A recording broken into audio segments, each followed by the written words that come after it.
Kayo po ba mga bossing ko ay isa sa mga lagi namumblema tungkol sa usapin ng pera? Meron ako ituturo po sa inyo po mga bossing upang sa ganon, higit po kayo na makatrak ng swerte lalo na sa pera. Gamitan natin ang dahon na ito. Ano ang dahon na ito mga bossing? Ang dahon na ito mga bossing ko ay peppermint. Ang peppermint mga bossing ko, unang-una, anti-stress po yan. At ito po ay nag-a-attract ng swerte lalo na sa pera. Ngayon pa mga bossing, ganito lang ang ating gagawin. Kumuha po kayo mga bossing ko ng ilang dahon ng peppermint at kunin ang inyo pong pitaka at mag-wish po kayo. Sabihin niyo po, sa pamamagitan ng sipag at tiyaga at pananalig sa mahal na Panginoon, ako ay kailanman na hindi na mauubusan ng pera. Makakamit ko lahat ang mga pangarap ko sa aking buhay. Ngayon pa mga bossing ko, mas mainam na ang inyo pong pitaka ay ipagpag nyo muna sa may silangan na nakaharap ka sa may liwanag ng sinang ng araw at pagkatapos tanggalin nyo po na ang mga laman nito. Pag ito'y naibilad nyo na kahit mga 5 minuto at ikaw nakapag-wish na, saka nyo ilagay or isiksik ang ati pong dahon mga bossing. At pagkatapos mga bossing ko ay mag-wish ka, nasa pamamagitan nito ay kailanman na hindi na kayo mauubusan ng pera. Mag-wish na po kayo ng mula sa inyong pong puso at makakamtan nyo lahat ang mga pinapangarap po ninyo.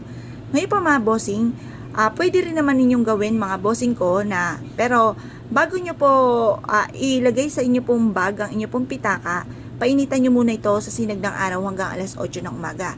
Pwede nyo rin naman pong gawin mga bossing ko ay mag-ipit ka ng dahon na ito sa ilalim ng inyong pong unan upang sa ganon magkaroon kayo ng masarap na tulog, marelax ang inyong isipan at kayo po ay kapitan ng swerte.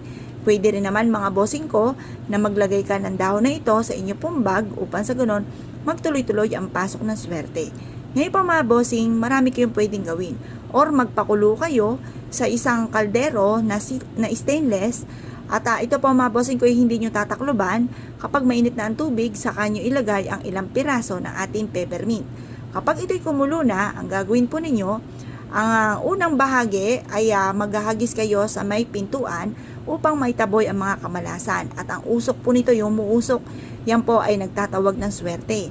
At ang pangalawang bahagi naman ay pwede nyo ilagay sa paliguan po ninyo at pwede nyo itong isama sa inyong pagpapaligo. Pero syempre, hindi purong mainit na tubig. Dapat ito ay may kalahating timbang tubig at lagyan nyo ito ng kumukulo na peppermint. Pagkatapos po niyan mga bossing ko, ay pwede rin naman na maglagay kayo ng ganito or magsabit kayo ng ganito sa inyo pong main door or maglagay nga po kayo sa ilalim ng inyo pong unan or magsabit ka ng ganito sa inyo pong bintana kung saan kayo ay natutulog. Pwede rin naman kung mahina ang inyong benta na maglagay ka ng peppermint sa inyong kaha at ito po ay makakatulong upang sa ganon kayo ay maka-attract ng swerte at magkaroon kayo lagi ng malaking benta. Proven po ito na napakaswerte basta't may 100% kang paniniwala sa mga ganitong mga pamamaraan.